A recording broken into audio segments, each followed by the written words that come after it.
Hi everybody. So today we're going to look at the strategy and tactics of Dire Avengers in your Eldar army. So these guys are a troop choice, and they are probably going to be the staple of a lot of the Eldar armies you make. They're definitely a staple of a lot of regular players' Eldar armies. They're a solid troop choice, they're very versatile, they can be outfitted for melee or for shooting, and they can do both of those quite effectively. And they're relatively cheap. They're the second cheapest troop choice in the Codex. So, they're a very solid choice. Without further ado, let's start talking about them.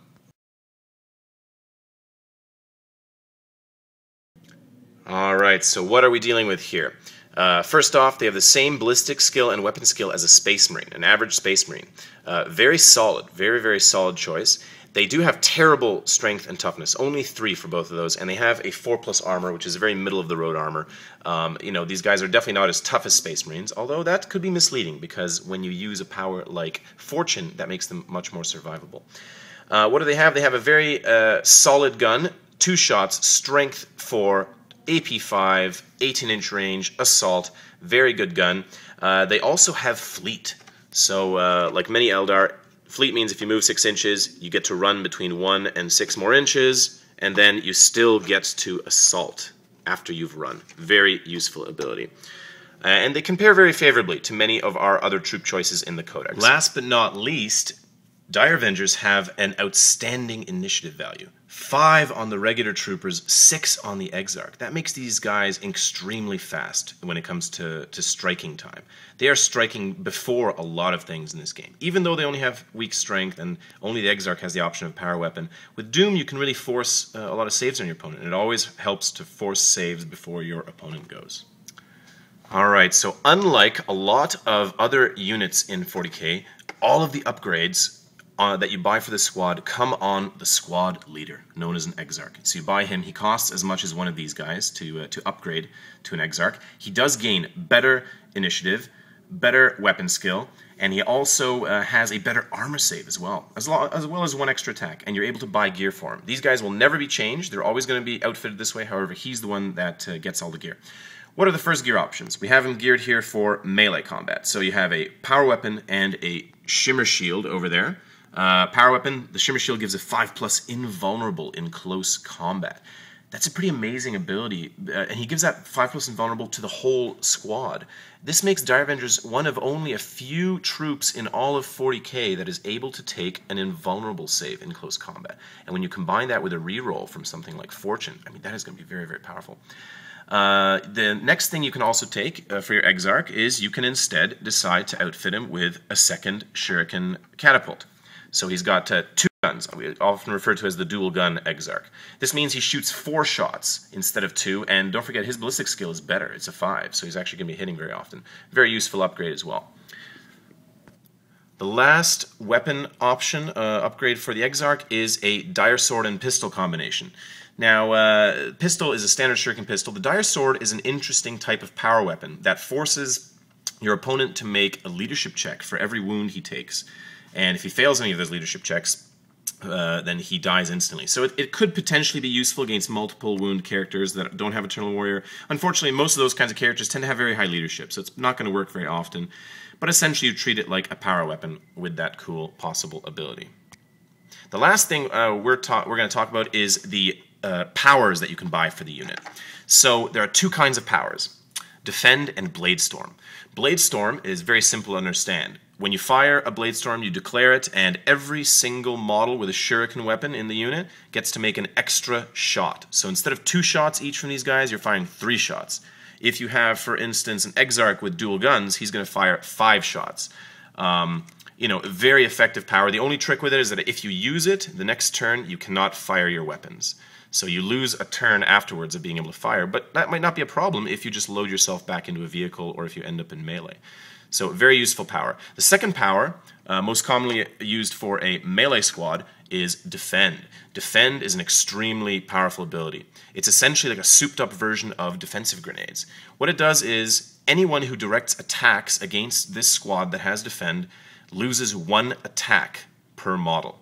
So and that's to a minimum of 1, of course. You can never reduce anyone below 1 attack, but that's an extremely powerful ability. That's in any round of combat. It's not just when you're being assaulted. It's not just if you're assaulting. It's every single round of combat. An extremely powerful ability, highly unique in 40k in terms of how powerful it is. Very effective on a melee squad.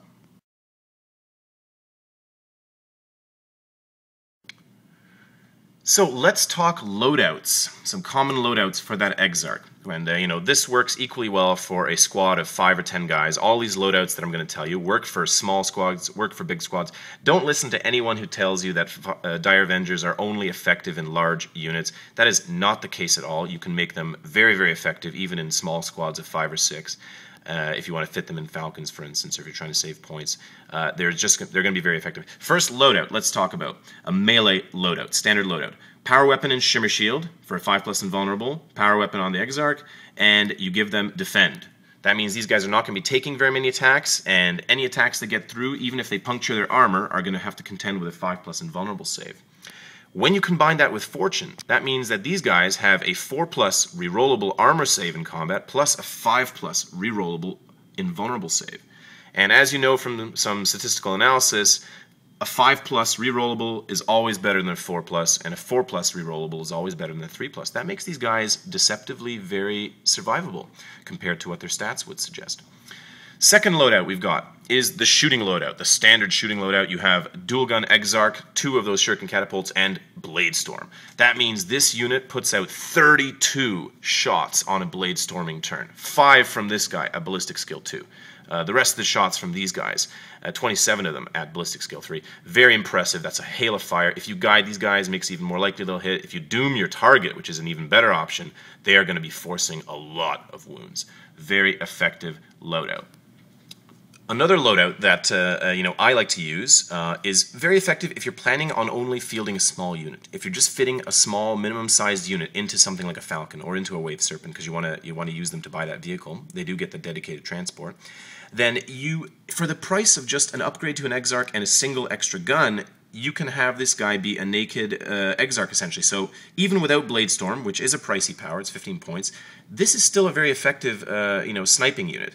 You got 4 shots coming out of this guy, 8 more shots coming out of these guys. Pretty reasonable for a very cheap extra cost. We're talking 17 extra points to do that. 12 points for the Exarch, 5 more points for the gun. Very reasonable rather than doing just a naked squad of 5 guys. It makes these guys actually have some firepower. The last loadout I'm going to talk about is the really souped up loadout. So generally you want to do this on a squad of 10. What you're going to do is you're going to take the melee style Exarch, so you've got power weapon, Shimmer Shield, you're going to give him defend, but you're also going to give him Blade Storm if you have those points. And why would you do that? Because you still have 9 guys, even though this guy doesn't have a gun anymore. These guys have 9 Avenger catapults, and you're still going to get 27 shots out of this unit on a Blade Storm when you unload that turn.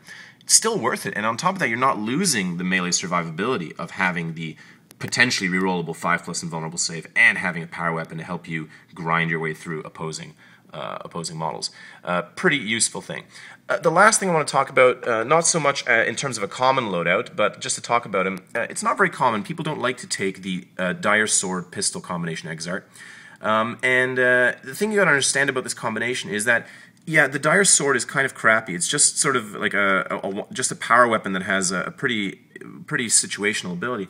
But you don't take this combination because you want to get a Dire Sword. You take this combination because now you have hand weapon plus pistol, so you gain an extra attack over either of these 2 other options. So this guy's pumping out 3 standard attacks, 4 on a charge, instead of 2/3. So that's why you take this combination. It's cheap, gives you an extra attack. Still, not my favorite. I like having the Shimmer Shield, but something to think about.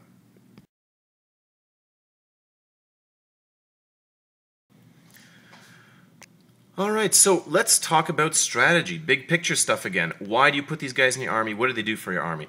The first thing is that they are a troop choice, and they are a very resilient troop choice. They have solid defenses. Because you're going to put them in a vehicle usually, which we'll talk about in a sec, they're going to be hard to just sort of snipe away. And with Fortune, they become actually very, very survivable. And with Doom, they can even really take things on in melee, so we'll talk about that in a sec. Strategic-wise, you want to always have them in a vehicle. You always want to have them either in a Wave Serpent, like we see here, or in a Falcon. The reason for that is these guys are too fragile to be on foot. I cannot recommend these guys to be on foot. They're going to get shot up to pieces. And one of the beauties of using a transport like the Wave Serpent is that you get to play with hit-and-run tactics. You fly in, unload them, shoot somebody, fly away the next turn. You need to be transported. They are one of the cheapest possible troop options because you can take them in a minimum squad size of 5. 5 of these guys is only 60 points, so that's your cheapest possible troop option to put inside a vehicle. Some people like to do that. Not my favorite because just 5 naked guys are not going to do much on the board, but that is an option for you. They do have very credible melee abilities, especially when combined with psychic powers. Here we go, as far as here, psychic powers like Fortune and Doom. Very, very credible if you buy the right kinds of upgrades on your Exarch. And they're also one of they're the only troop choice in the entire Eldar Codex that is allowed to take a power weapon. None of our other troop choices can take a power weapon. So if you are trying to get more power weapons in your army, Dire Avengers are the way to do it. Small squads are very useful with these guys, just as useful as larger squads. So that's one other benefit of them. You don't have to take them in large squads. You can outfit them for smaller uses if you need to. And they are just a very versatile troop choice. Strategy-wise, these aren't the kind of unit that you use as a frontal assault type unit. These guys are not Khorne Berserkers. They're not, Grey Knight Strike Squad or Purifiers with amazing shooting and amazing melee. These guys are a counter-punch unit. What does that mean? It means that generally you're not forcing these guys into the enemy. You are waiting for the enemy to your opponent to make a mistake, or maybe leave something exposed. Then these guys pop out of the vehicle, shoot it. Or maybe there is a couple of guys that have moved up here, they've chopped down some fire dragons, they've murdered them. Well, you've got your vehicle nearby. As a counterpunch now on your turn, these guys are going to pop out over here. They can pop out, go towards the opponent, and really punish these guys for having killed your buddies there. They're a counterpunch type unit, so you're going to be using them in that sort of way.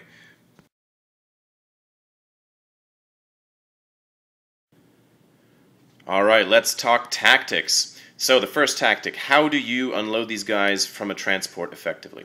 We've got some Dire Avengers inside a Wave Serpent over here. We have some difficult terrain, 2 squads of guys, 3 remaining Purifiers, a couple of Grey Knight Terminators over here. How you can use these guys? You fly up the vehicle. Now, you could, for instance, unload this way and have these guys pop out the back and shoot. But that is a crazy idea. Why is that? You're exposing your rear armor. These guys are going to get assaulted if you don't, whatever you don't kill. You can only fire at 1 of 2 units. So let's just say you fire at these guys, murder them, these guys are going to assault you. Bad way to unload. You can only unload from the rear, of course. Good way to unload. You fly up over here, for instance. Let's just say that is going to be your primary target. You turn your vehicle in such a way to give these guys a little bit of space. You're trying to max out your distance. This is about at least 14 inches over here between this Exarch and these guys back here. So make use of your distance. And what have you done here? You've protected yourself from these guys. They're going to get cover against you. They're not going to be able to assault you. You've also made it so you can still target these guys with your guns if you're going to blade storm or shoot. You've also unloaded in such a way that you're making use of this terrain. If there was, for instance, something over here or further along that way, they're going to have to give you cover as they fire over you. So you've created this sort of cover wall over here. You're using that cover there, and you're using the vehicle to give you cover. Ideally, this vehicle has gone cruising speed in order to be very hard to hit, in case we're trying to get, these guys are going to try to retaliate over here. So you're going to make use of cover. Now, in terms of giving these guys cover, let's just say you were unloaded a little bit over here, for whatever reason you had to unload like this. Those guys are getting cover from you as you fire at them. That is okay. You generally do not care about giving your opponent a cover save as long as you gain a cover save because your guns are only AP 5. So really, their armor is going to be better than cover. So if this is a great defensive position, you've given yourself cover against their shooting or anything else is over there. You've got cover from stuff over here. This vehicle is giving you cover from things that are shooting from this direction, and it's also protecting you physically from being assaulted. Pretty cool, pretty cool. So you want to use advantage of terrain and unload smartly. All right, let's talk about boosting these guys up with powers. They are a very good candidate for things like Fortune and for Doom on the thing that they're fighting. It really ups their capabilities greatly. This means you can, for instance, put a Farseer with the unit if you want, especially if you have the Shimmer Shield going on in there along with Defend. It means that this unit's much more survivable. It's not just going to crumble away and let the Farseer kind of, be left on his own. You can also have the Farseer flying around in a vehicle and simply have, have a vehicle with these guys and then have them unload, but have him stay inside. So at the start of your turn, he still fortunes them. Maybe he still dooms the thing they're going to go after. He doesn't need to go with these guys if you think that he's going to be in danger with that unit. Fortune means that these guys have better than a 3+ armor save if they get to reroll that 4+. It means the Exarch is very likely to survive. He's going to have a rerollable 3+ against regular weapons. And with a Shimmer Shield, if you've outfitted them with the Shimmer Shield, they're going to have better than a 4+ invulnerable, because a 5+ rerollable is actually statistically better. That makes them very, very survivable. With Doom, even though these guys are only strength 3, they are going to have very good chance to hurt your opponent. They're actually going to be better than if they were strength 4 versus strength 4. So here, for instance, we've got a small squad with Exarch outfitted with Shimmer Shield and Power Weapon, Defend Power, and these guys are doomed now. And even though we have our armor's getting cut by Purifier weapons, these guys are going to have a 5+ rerollable, 5+ invulnerable, potentially rerollable with Fortune. It makes these guys have massive advantages over even this beastie combat unit of Purifiers over here.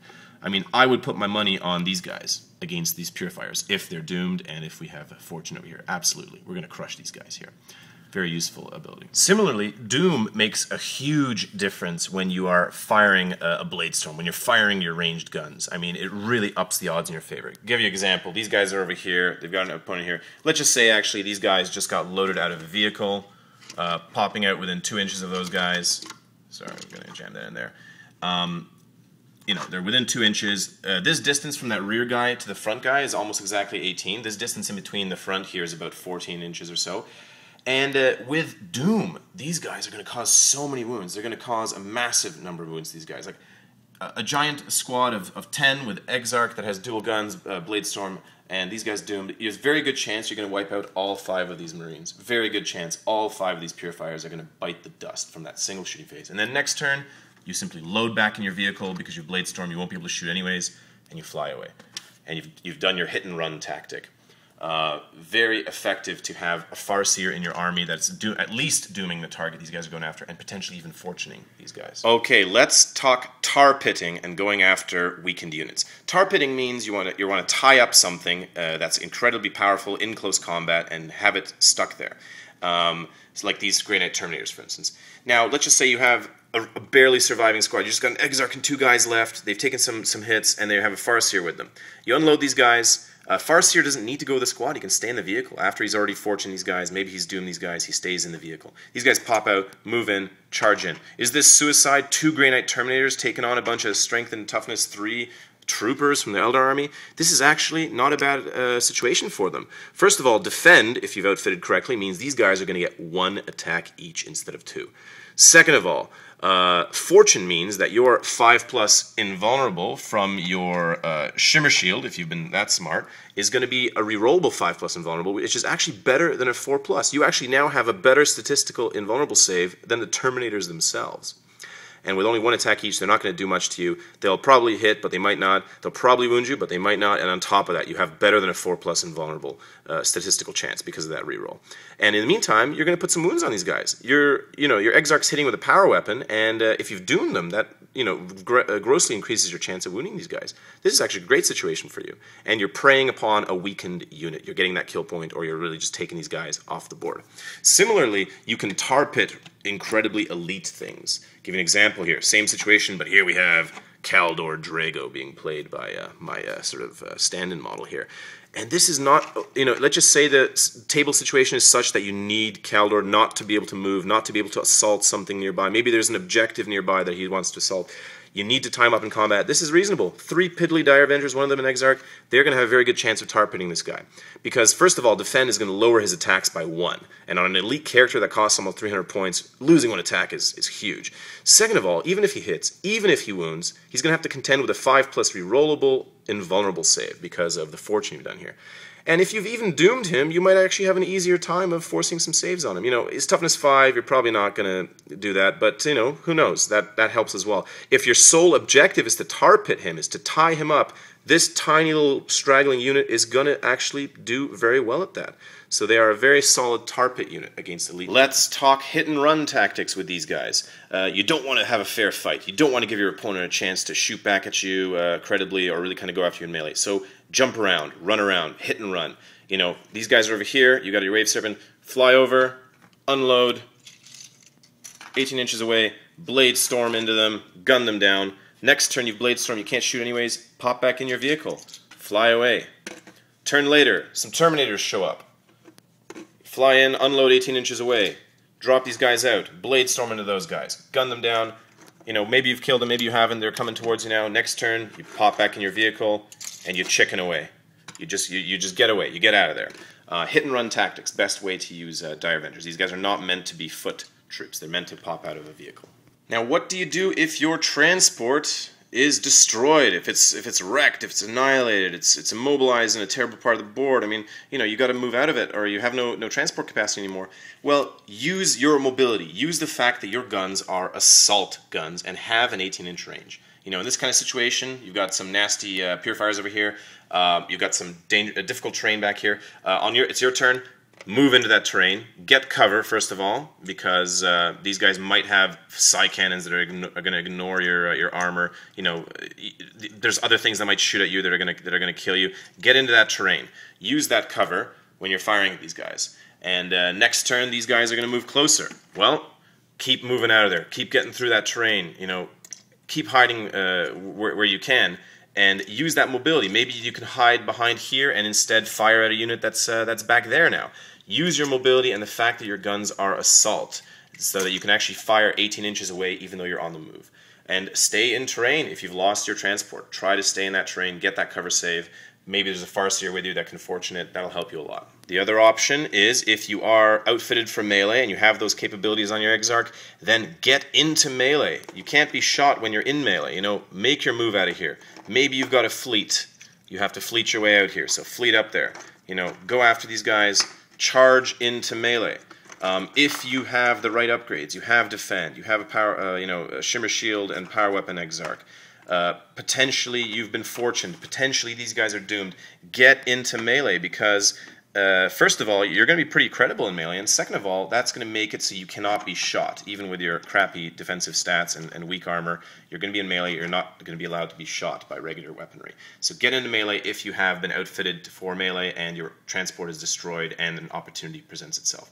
Very solid place to be for these guys. So think about that. Let's talk characters. Farseer is a great choice to put with the unit because these guys are a troop choice. You want them surviving. You want the supportive characters in there. And they are a very versatile unit. As we've talked about, they can do melee, they can do shooting. Farseer is a great choice, gives them potential of fortune, gives them potential of dooming their target. And if you have some extra points, you can also even guide them. But I would say go for doom first, fortune second, if you have the points.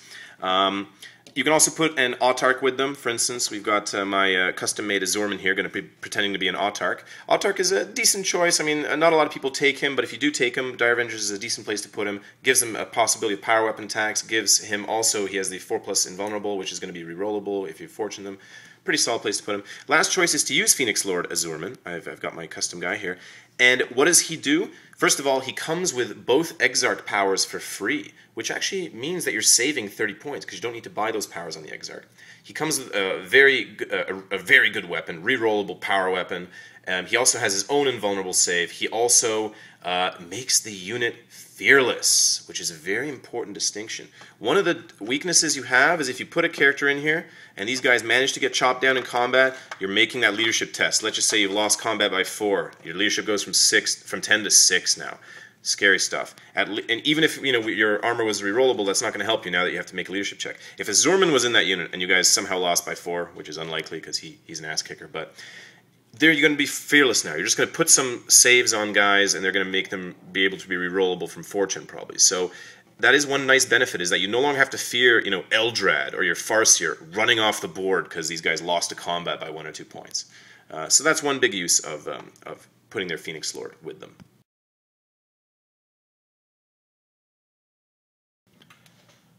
Alright, let's talk weaknesses.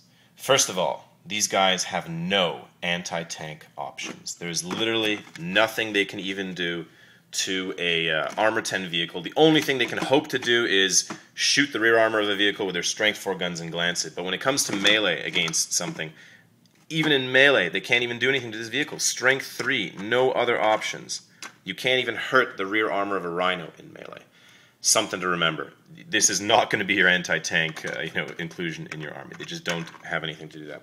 Next problem, they have no grenades of any kind, not even the option to take any grenades. This means you can't take offensive grenades, so that means you're always going to be striking last when you're assaulting into terrain. You can't throw grenades at a vehicle. You have no options for grenades. Very, very troubling. The range on their guns is decent. It's 18-inch, but that's kind of a middling range. That's not an amazing range. I mean, things even that have regular rapid-fire guns can at least sit back and fire one shot at 24 inches. These guys have to fire 18 inches or less. You've got to be very careful with your measuring of distances to make sure you haven't put them in assault range if you're going to be just trying to snipe something for shooting with them. They need a transport to be effective. They absolutely need a transport. You need that wave serpent in there. Without some kind of serpent or a falcon, without some kind of transport, these guys just get shot to pieces because they're a juicy target. They have no real protection otherwise. They need to be inside one of these things. And it really ups their potential once they're able to hit and run in and out of a transport. They are susceptible to AP4 guns, especially AP4 flamer templates. You can hide in cover to get cover saves, to give yourself a 4+ cover save, but not against flamer templates. So that Imperial Guard tank that is able to place a template 12 inches away from itself, that new Grey Knight weapon on the Dread Knight that can do the same thing, that will just pulverize this entire unit. You need to kill those types of things first before you're allowed to kind of put these guys in harm's way. So you've got to be very aware of that. The last weakness is a very interesting weakness. All of the gear is on the Exarch. So things like dangerous terrain tests can suddenly wipe this guy out. Things like snipers that are able to place the wound, they're able to allocate the wounds. They can kill this guy. And suddenly your entire unit's great powers are gone from one model. Very big weakness there, so keep him in mind. Of course, in regular combat, you can just allocate wounds on him, so you should be fine. Alright, so summing it all up, I mean, why do you take Dire Avengers? You take them because they are one of the more reliable troop choices we have in our codex.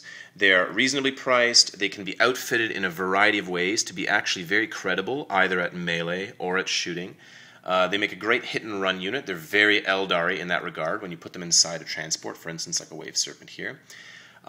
They make a great place to put your Farseer because they really benefit greatly from those Farseer powers. I mean, what unit in Eldar doesn't? But these guys are your troops, so you really especially want these guys to survive. And they are just a very solid unit all around. Of course, they can't do everything. They can't take on vehicles. They're obviously not an elite unit. They're not going to be able to fight super elite units from the other army unless you really trick them out with characters and things. Maybe not the best idea, but they are a very solid troop choice. And if you learn how to be good with these guys, if you learn how to hit and run with them effectively, they will be the staple of many of your Eldar armies. I promise you that. Alright guys, thanks for watching.